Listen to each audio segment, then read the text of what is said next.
तो जय हिंद साथियों, आज हम लोग डिस्कस करने वाले हैं पुष्पी पादपों में लैंगिक जनन के बारे में। जैसे कि इसके बारे में हमने क्या किया है, पहले जो है इसके बारे में काफ़ी हद तक हमने पढ़ लिया है। हमने क्या देखा, पुष्प की संरचना वगैरह देख लिया है, और क्या देखे हैं कि लघु बीजाणु जनन कैसे होता है, या भी देखें, परागकण भी बना लिए। तो आज काहे के लिए आए हैं, आज आए इसलिए हैं कहें कि आज हम लोग देखने वाले हैं गुरु बीजाणु जनन। क्या देखने वाले हैं, गुरु बीजाणु जनन। गुरु बीजाणु जनन के बारे में हम लोग समझने वाले हैं कि जो गुरु बीजाणु होता है, यानी कि अंड कोशिका जो होती है वो कैसे बनत है। कहें कि हर एग्जाम में अत लघु बीजाणु जनन अत गुरु बीजाणु जनन दो में से एक तो पूछा देता है। तो इसीलिए आज हम लोग देखेंगे कि गुरु बीजाणु जनन जो है होता कैसे है, ठीक है ना। सबसे पहले आपको हम पहले ही बता चुके हैं कि पुष्पी पादपों में, यानी कि पुष्प की संरचना जो होती है उसमें जो मादा भाग होता है, मादा भाग कौन होता है, मादा भाग होता है कौन सा, मादा भाग होता है स्त्री केसर, जिसे आप कहते हैं जायांग, जिसे क्या कहते हैं, जायांग भी कहते हैं। उसके मुख्य रूप से 3 भाग होते हैं। कितने भाग होते हैं, 3 भाग। एक होता का वर्तिकाग्र, पहला का होता वर्तिकाग्र होता है। वर्तिकाग्र का मतलब क्या हो गया कि पुष्प के मादा भाग का उ संरचना जवन परागकण के ग्रहण करत हिय, कहा थी आजू बाबू आ बैठ आवा ए हीरा, ई का करत है, ग्रहण करत है। अब ग्रहण कैले के बाद क्या करत है, ई है नीचे होता तीसरा भाग जिसे कहते हैं अंडाशय। क्या कहते हैं, अंडाशय कहते हैं। ई यहाँ से ग्रहण करके अंडाशय में भेजत है। क्या करत है, ग्रहण करके अंडाशय में भेजत है। पुष्प का फूला हुआ भाग जो होता है उसी को अंडाशय कहते हैं। इसी में अंडकोशिका बनती है। अब ई परागकण के ग्रहण करके यहाँ भेजत है। अब भेजे खातिर किसी को आप भेजेंगे भैया, केहू के भेजेंगे तो कोई ना कोई रास्ता होगा, कोई ना कोई साधन होगा। तो इसके लिए एक रास्ता है, पतली सी नली होती है जिसे कहते हैं वर्तिका। क्या कहते हैं, वर्तिका। यह है जायांग के तीनों संरचना। तीनों का मतलब क्या हो गया कि पहला वर्तिकाग्र, वर्तिका और अंडाशय, वर्तिकाग्र, वर्तिका और अंडाशय। यह 3 गो ऐसी संरचना है जो उनका है स्त्री केसर, यानी कि जायांग का भाग है। अब होता क्या है कि अंडाशय कितना प्रकार का होता है, प्रश्न ये भी उठेगा भैया ये अंडाशय जो पुष्प का नीचे वाला गोल वाला भाग है, भारी भरकम भाग है जो कि अंडाशय कहा था, ये कितना प्रकार का होता है। भाई साहब ये मुख्य रूप से अगर देखा जाए तो 3 प्रकार का होता है। कितना प्रकार का होता है, 3 प्रकार के। यहाँ आप देख रहे होंगे कि अक्कय अंडाशय है, तो इसीलिए इसे कहते हैं एकांडपी। क्या कहते हैं, एकांडपी, यानी कि ऐसा पुष्प जिसमें केवल एक अंडाशय होता है ओके कहते हैं एकांडपी। उसे क्या कहते हैं, एकांडपी कहते हैं। यानी कि ऐसा पुष्प जिसमें मात्र एक अंडाशय होता है उसे ही एकांडपी कहते हैं, ठीक है ना। अब आप कहेंगे वैसे तो सब पुष्प में एक अंडाशय होता है ना भैया, एक अंडाशय ना होता है। कुछ पुष्प जो है देखेंगे ऐसा भी होता है। ऐसा का मतलब कैसा, तो ऐसा देखिए, ये ऐसे आके ऐसे अंडाशय तो एक है, मगर आपको क्या दिख रहा है, यहाँ पर अंडाशय एक गो है, मगर ये दिख रहा है कि वर्तिकाग्र और वर्तिका क्या है, अनेक हैं। अंडाशय एक है पर वर्तिकाग्र और वर्तिका अनेक हैं। अरे भाई साहब ई का है, तब ई का नाम का है, इसे कहते हैं युक्तांडपी। क्या कहते हैं, युक्तांडपी, युक्तांडपी कहते हैं। क्या कहते हैं, युक्तांडपी। युक्तांडपी का मतलब हो गया कि ऐसा पुष्प जिसमें क्या हो, अंडाशय एक गो हो और वर्तिकाग्र और वर्तिका अनेक हो, एक से अधिक होती है, उसे ही कहते हैं क्या, युक्तांडपी। उसे ही क्या कहते हैं, युक्तांडपी कहते हैं। अब आप कहेंगे इहो कौन पौधा होता है का, इहो कौन फूल होता है जौने में अक्कय अंडाशय और का होता है, ई वर्तिकाग्र वर्तिका अनेक होता है। तब हम कहेंगे हाँ बाबू होता है। कौन होता है, तो आप देखेंगे एग्जाम्पल के लिए पैपावर। क्या होता है पैपावर। अब आप कहेंगे भैया ये पैपावर का होते कर, तो हम नमोए ना सुने हैं, नाम ना सुने हैं, तो अब सुन लीजिए। पैपावर जो फूल होता है, आम भाषा में आप लोग कहते हैं अफीम का पेड़। जो अफीम का पेड़ होता है वही का जवन पुष्प होता है उसी को कहते हैं पैपावर। तो अफीम का जो पुष्प होता है उसी को क्या कहते हैं, पैपावर कहते हैं। तो पैपावर का जवन फूल होला बाबू वो का होला, उनमें अंडाशय एके गो और का वर्तिकाग्र और वर्तिका एक से अधिक होते हैं, अनेक होते हैं, ठीक ना। इसी प्रकार आप देख लीजिएगा गुड़हल जो होता है, गुड़हल के पुष्प में भी क्या होता है, अंडाशय इक्के गो। अब फिर देखेंगे ऐसे नली नुमा वर्तिका आ गई है और उसमें ढेर सारे क्या लगे रहते हैं, वर्तिकाग्र लगे रहते हैं। तो अंडाशय एके गो और वर्तिकाग्र वर्तिका अनेक होगी तो उसे क्या कहेंगे, युक्तांडपी कहेंगे, युक्तांडपी कहेंगे, ठीक ना। और क्या होता है, ये तो हो गया पहला, ये हो गया दूसरा। अब तीसरा क्या होता है, तीसरा में देखिए कुछ ऐसी संरचना होती है,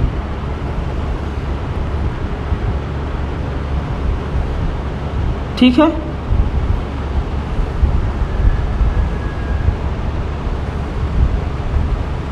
कुछ ऐसी संरचना होती है, मतलब क्या है भैया, मतलब क्या कहना चाह रहे हैं, मतलब क्या कहना चाह रहे हैं, मतलब इसका यह कहना चाह रहे हैं कि इसमें जो है एक ठे जैसे फूल का गुच्छा समझिए, फूल का गुच्छा जवन होता है, जैसे अकक तो फूल होते हैं जो अक्का में ढेर का होते हैं, मगर अंतर का है कि इसका वर्तिकाग्र भी अलग है, वर्तिका भी अलग है, अंडाशय भी अलग है।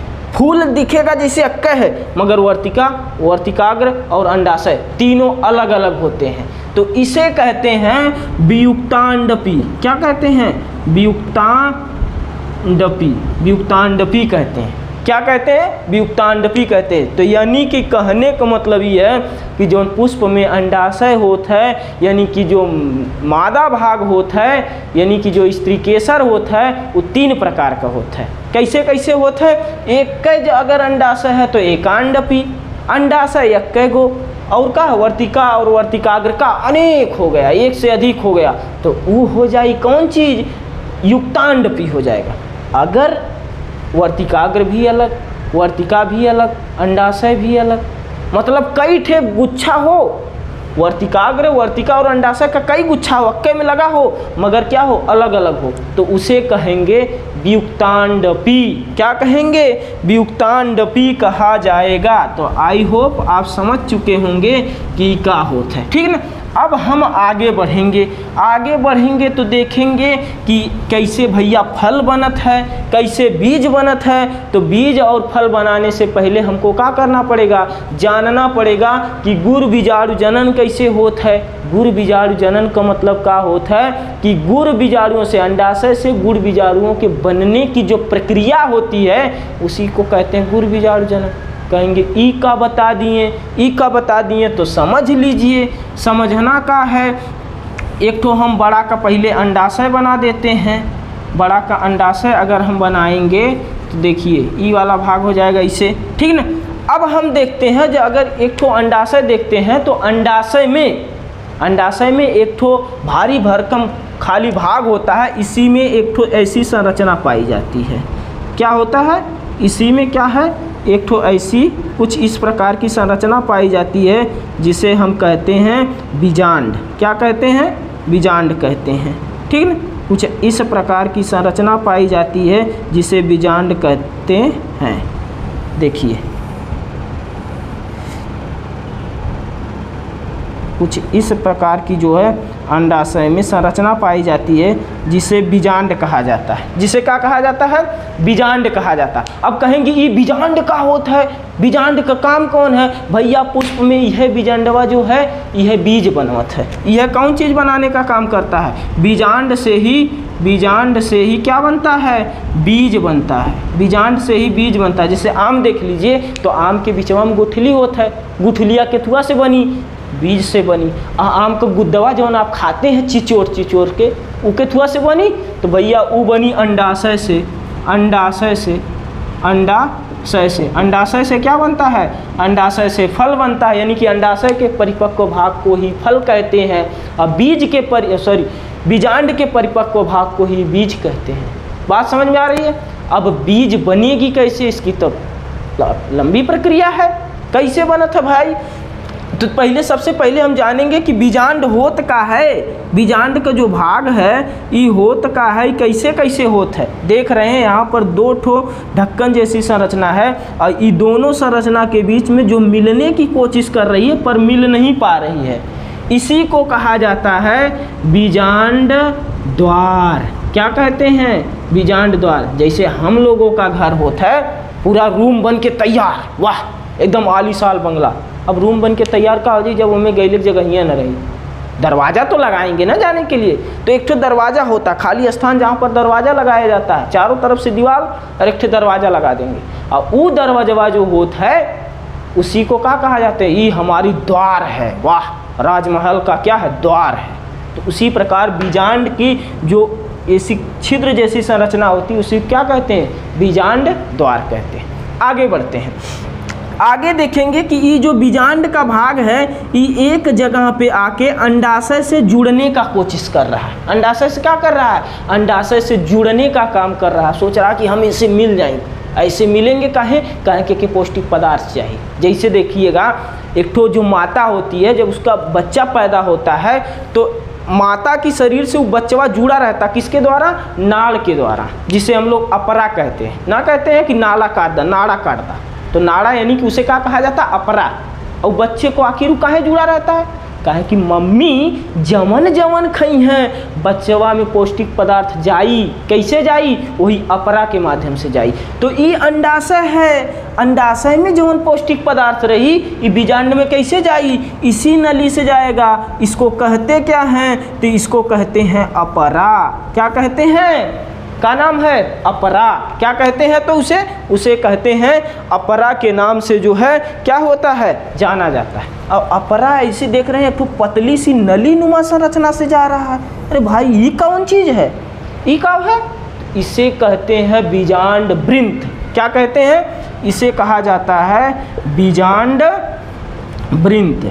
इसे बीजांड वृंत के नाम से जाना जाता है। जो नली नुमा जो पाइप नुमा संरचना ही बाबू दिख रही है ना आपको, इसी को कहा जाता है बीजांड वृंत। अब का है ये पाइप नुमा संरचना जो जाके ऐसे घूम गई है, ऐसे घूम गई है, तो ये जो होता है जो पाइप नुमा संरचना जाके घूम गई और इसमें जाके यहाँ पर मोटी हो गई, तो जिस स्थान पे ये बीजांड वृंत बीजांड से मिल रहा है, मतलब यहीं पे मिल रहा है ना, इसे कहते हैं नाभिका। क्या कहते हैं? इसे ही कहा जाता है, क्या कहा जाता है? इसे ही नाभिका कहा जाता है। क्या कहा जाता है? नाभिका कहा जाता है। इतना बात समझ में आ गई? क्लियर है? जो खाली स्थान है बीजांड द्वार, ये जो जुड़ा है इसे अपरा, ये पाइप नुमा संरचना बीजांड वृंत, और जिस स्थान पे ये पूरा मोटी हो गई उसे क्या कहते हैं? नाभिका के नाम से जाना जाता है। यहाँ तक तो क्लियर है। आगे बढ़ते हैं। अब बाबू देख ले ये बीचवा में खाली स्थान है, एक ऊपर दू ठे परत दिख रही है, एगो दूगो परत, यानी कि जैसे हमार शरीर है, हम लोगों की शरीर है, हम लोग के शरीर के ऊपर चमड़ी है, उसी प्रकार इसके ऊपर भी चमड़ी दिख रही है, मगर ससुराई दूगो दिखत है। कितना गो? दूगो। तो ई चमड़िया के ये दोनों जो परत है इसे क्या कहते हैं? तो इसे कहा जाता है अध्यावरण। कौन चीज कहते हैं? अध्यावरण कहा जाता है। क्या कहते हैं? अध्यावरण के नाम से जो है इसे क्या किया जाता है? जाना जाता है। अध्यावरण के नाम से क्या करते हैं? जानते हैं। क्लियर है? अब आगे बढ़ते हैं। आगे बढ़ते हैं तो देखेंगे कि ये जो बीजांड द्वार है, जो हमारा फ्रंट पे हमारा घर होता है उसका जो मेन द्वार होता है उसके एकदम जस्ट पीछे जो होता है हम लोग कहते हैं पिछुआड़ा है। आम भाषा में क्या कहते हैं? पिछुआड़ा है। तो उसी प्रकार जो बीजांड द्वार है उसके भी पश्य भाग होगा। पश्य भाग, तो पश्य भाग को क्या कहते हैं? जो पीछे वाला भाग है इसके पश्य भाग को कहते हैं निभार। क्या कहते हैं? निभार के नाम से जाना जाता है। किस नाम से जानते हैं बाबू? जानते हैं किस नाम से? तो निभार के नाम से इसे जाना जाता है। ठीक है ना?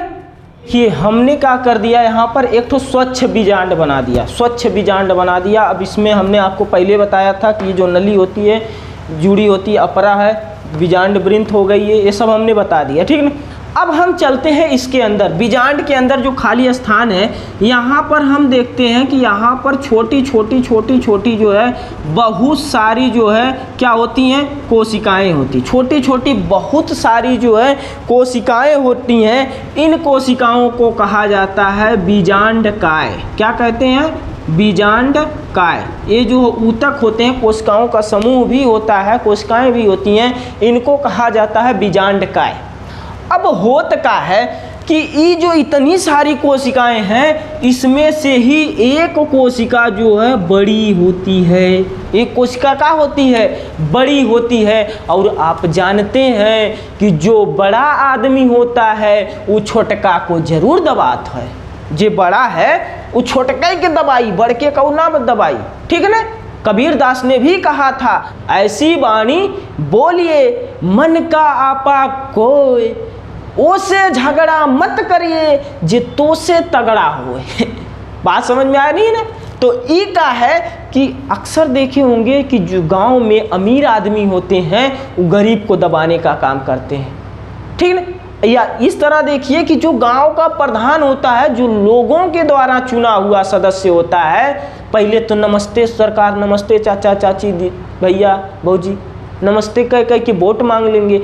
अब क्या करेंगे? जब प्रधान बन जाएंगे तो उसके बाद देखते हैं कि इनके लैट्रिन का पैसा आयल, शौचालय का, ओहू में से कुछ दिया, इनके आयल आवास का पैसा, ओहू में से कुछ दा, यहाँ रोड बना था इधर से तो ओहू में से कुछ दा। तो मतलब सबसे थोड़ा थोड़ा थोड़ा थोड़ा क्या करते हैं लोग? लेते हैं। वही कहानी होती है यहाँ पर भी। जो ये बड़ी वाली कोशिका होती है, ये क्या करती है? सभी कोशिकाओं से थोड़ा थोड़ा थोड़ा थोड़ा थोड़ा थोड़ा पौष्टिक पदार्थ लेकर ये और बड़ी हो जाती है। थोड़ा थोड़ा पौष्टिक पदार्थ लेकर क्या होती है? ये और बड़ी जो है हो जाती है। ये और बड़ी जब हो जाती है तो इसे कहते हैं गुरु बीजाणु मातृ कोशिका। क्या कहते हैं? गुरु बीजाणु मातृ कोशिका। क्या हो जाएगी? गुरु बीजाणु मातृ कोशिका। अब ये गुरु बीजाणु जो मातृ कोशिका होती है, गुरु बीजाणु मातृ कोशिका देखेंगे। अभी गुरु बीजाणु मातृ कोशिका जो है बड़ी है और इसमें गुणसूत्रों की संख्या कितनी है? तो गुणसूत्र जो इसमें है वो 2n है, मतलब दुगुणित गुणसूत्र हैं। अब इसी गुरु बीजाणु मातृ कोशिका मेरे बाबू होता है अर्धसूत्री विभाजन। का होता है? अर्धसूत्री विभाजन होता है। अर्धसूत्री का होता है? विभाजन होता है। हम पहले में बता चुकल बानी कि अर्धसूत्री विभाजन ऐसा विभाजन होता है जौने में जो मातृ कोशिका है, इससे जितना पुत्री कोशिका बनेंगी उसमें गुणसूत्रों की संख्या आधी होगी। कहने का सेंस ये है कि अगर मातृ कोशिका में गुणसूत्र 10 गो हैं तो पुत्री कोशिकाओं में गुणसूत्रों की संख्या कितनी होगी? आधी, मतलब 5-5 होगी। तो इसी गुरु बीजाणु मातृ कोशिका में अर्धसूत्री विभाजन होता है। आपको ये भी हम बता चुके हैं कि अर्धसूत्री विभाजन 2 चरण में पूरा होता है बाबू।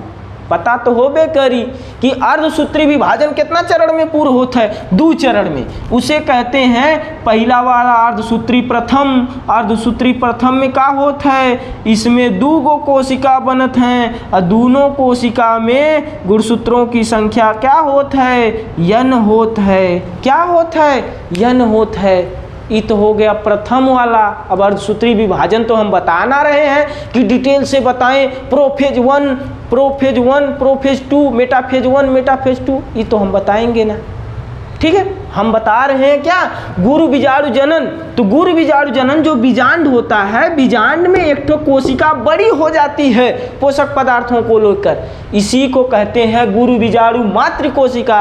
और गुरु बीजाणु मातृ कोशिका में ही अर्धसूत्री विभाजन होता है। अब अर्धसूत्री विभाजन होता है तो 2 कोशिका बनेंगी, फिर से इसमें विभाजन होता है अर्धसूत्री विभाजन द्वितीय। हमने ये भी बताया था कि अर्धसूत्री द्वितीय जो होता है इसमें क्या होता है, ये एकदम बिल्कुल समसूत्री के समान होता है। कैसन होता है, एकदम बिल्कुल के करे समान है, समसूत्री के। तो इनमें n गुणसूत्र, तो इसमें भी कितने गुणसूत्र होंगे, n गुणसूत्र होंगे। कितने गुणसूत्र होंगे, n गुणसूत्र। यानी कि एक मात्र कोशिका से कितनी कोशिकाएं बन के तैयार हो गई, पुत्री, 4 गो पुत्री कोशिकाएं बन के बाबू तैयार हो गई। कितना कोशिका बन के तैयार हो गई, 4 गो। अब देखिए होता क्या है कि 4 गो कोशिका का हो गई, बन के तैयार हो गई। 4 गो कोशिका बन के, थोड़ा छोटा बना देना, 4 गो। अब में कितना कोशिका हो गई, 4 गो पुत्री कोशिकाएं बन के क्या हो गई, तैयार हो गई। अब देखिए फिर से कहानी मोड़ लेते है। कौन कहानी मोड़ लेते है कि अब होत का है, चूंकि ये द्वार है, बीजांड का क्या है, बीजांड के द्वार है। कोई भी हमला होगा किधर से होगा, बीजांड के द्वार से। किसी कारणवश जो सामने की बीजांड द्वार की तरफ की जो 3 कोशिकाएं हैं, ये क्या हो जाती हैं, नष्ट हो जाती हैं। अब बाबू तुम कहेगा, क्या कहेगा कि सर जी ये बतावा कि ये काहे तीनों नष्ट होत हैं। हइयो तो हो सकत है, हाई स्कूल हो सकत है, यो तो बच सकत है, काहे ये तीनों नष्ट होते हैं। तो बाबू सुना, पिटाला उ है जे सामने होला, जे सामने होला उ है पिटाला। अगर सेना 2 राजाओं में युद्ध हो रहा है, तो अगर सेना अपने राजा को आगे कर देगी तो राजा ना शुरू में मर जाएगा, तो पहले सेना पिटाएगी, आखिरी में राजा पिटाता है।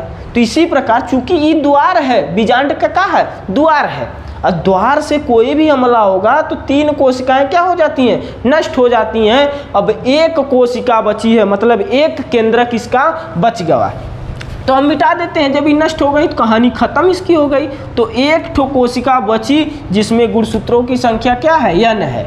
अब होता क्या है कि इसी गुणसूत्र में देखिए, ये बीजांड का हम तो ऐसे बता रहे हैं, इसी गुणसूत्र में, अब ये है गुणसूत्र, क्या है, केंद्रक, सॉरी क्या है, केंद्रक है। अब केंद्रक में बार बार समसूत्री विभाजन होता है। सपोज करिए कि एक तो था, इसमें जब समसूत्री विभाजन होगा, एक केंद्रक, समसूत्री विभाजन, केंद्रक बराबर बराबर बढ़ जाएंगे। तो पहला वाले में इधर 1 कोशिका हो जाएगी, इधर 1 कोशिका हो जाएगी। फर्स्ट विभाजन में 1 कोशिका से कितने केंद्रक हो गए, 1 केंद्रक से 2 केंद्रक हो गए। अभी भी विभाजन मानत ना है, कहत मुके और पूरी चाहिए, और चाहिए, और कैसे, तो दूसरा समसूत्री विभाजन होता है, चौथा समसूत्री विभाजन होता है। अब होता है दूसरा, तो दूसरा जब होई तो 1 ठे तो पहले में रहा, अब यही में होई तो यहू से 2 ठे, यहू से 2 ठे। बात समझ में आ रही। अभी कोशिका विभाजन नहीं हो रहा, मतलब साइड खाली केंद्रक विभाजन हो रहा है, कोशिका द्रव्य विभाजन ना होता है। बात समझ में आ रही ना। जैसे देखिएगा गांव में जब खाना वाना पहले पत्तल पे बैठा के खिलाया जाता था, तो उस समय क्या होता था कि एगो पाती उठे तब न दूसर का बैठी, मगर ये कहा था ना बाबू ना अब हम ना उठब। यहाँ का भेल, ई खाएस इधर इधर 2 गो हो गया, पहले दिन का तो उठा ना, अब औरी फिर से विभाजन किया, 1 से 2 हुआ, 2 से कितना हो गया, 4 का, अब तो मान जा, कहत ना भैया अब और चाहिए, और का चाहिए ला। अब तीसरा समसूत्री विभाजन होता है। तीसरा समसूत्री विभाजन में क्या हो गया, इधर देखिए 2 से अब कितने कोशिकाएं हो जाएंगी, 4 कोशिकाएं। कितनी कोशिकाएं बन के तैयार हो गई, कितने केंद्रक, 4 गो केंद्रक बन के क्या हो गए, तैयार हो गए। 4 गो केंद्रक बन के तैयार। कहा था अब तो उठबा, कहा था हाँ अब ना कर, इतना बहुत है। अब क्या हो गया, अब पेट भर गया बाबू, अब ना चाहिए।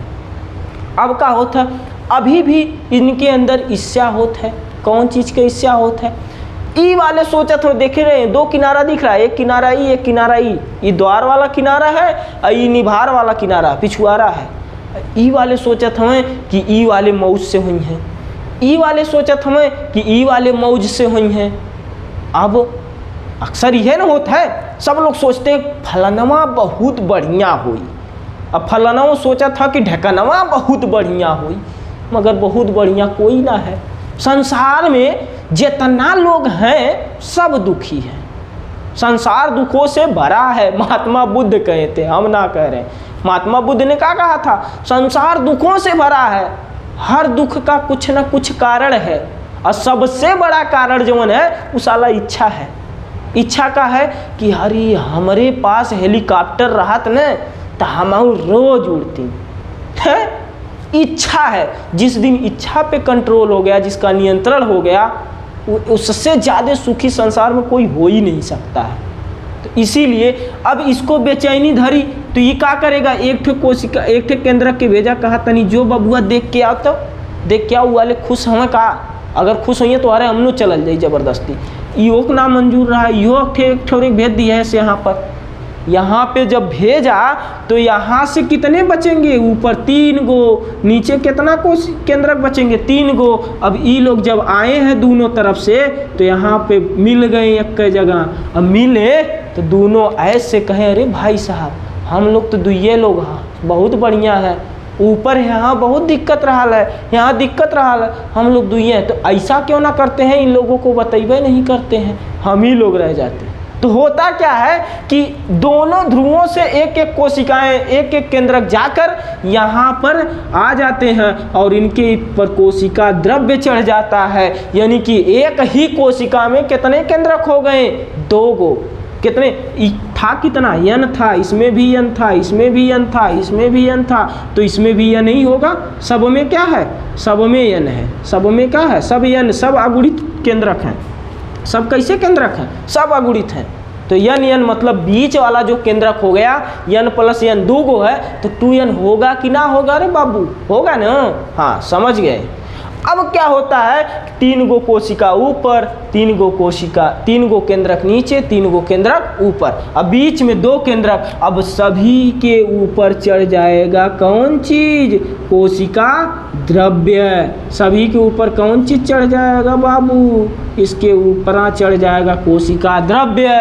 तो एक परिपक्व बीजांड में, अब उसी संरचना को हम इसमें डाल दे रहे हैं, काहे कि सब हो रहा है यहाँ पर, हम तो दिखाने के लिए खाली बनाए थे बाबू। अब परिपक्व बीजांड जो बनेगा तो इसमें टोटल कितनी कोशिकाएं होंगी? टोटल इसमें 3 कोशिकाएं होंगी। कितनी होंगी? ऊपर को 3 गो और नीचे भी कितनी हो जाएंगी? नीचे भी कितनी कोशिकाएं हो जाएंगी? नीचे भी 3 गो कोशिकाएं हो जाएंगी। अब बीच में जो है एक कोशिका होगी जिसमें केंद्रक कितना होगा? 2 गो। तो एक परिपक्व बीजांड जो होता है उसमें जो है 3 गो नीचे कोशिकाएं द्वार पर, 3 गो निभार पर और 1 गो बीच में। सब में एक एक केंद्रक और बिचवा वाली में 2 ही केंद्रक। बिचवा वाली में कै गो केंद्रक? बिचवा वाली में 2 गो केंद्रक हो जाता है। यह परिपक्व बीजांड का है संरचना है। अब यहाँ पर देखिए सब बनके तैयार हो गए हैं, गुरु बीजाणु बनके क्या हो गए हैं? तैयार हो गए हैं। अब परागकण आएगा, परागकण आएगा, इसे निषेचित करेगा। अब यह बीजांड जो है बदल जाएगा धीरे धीरे किसमें? बीज में। और ये हम बताएंगे कब? अगले क्लास में।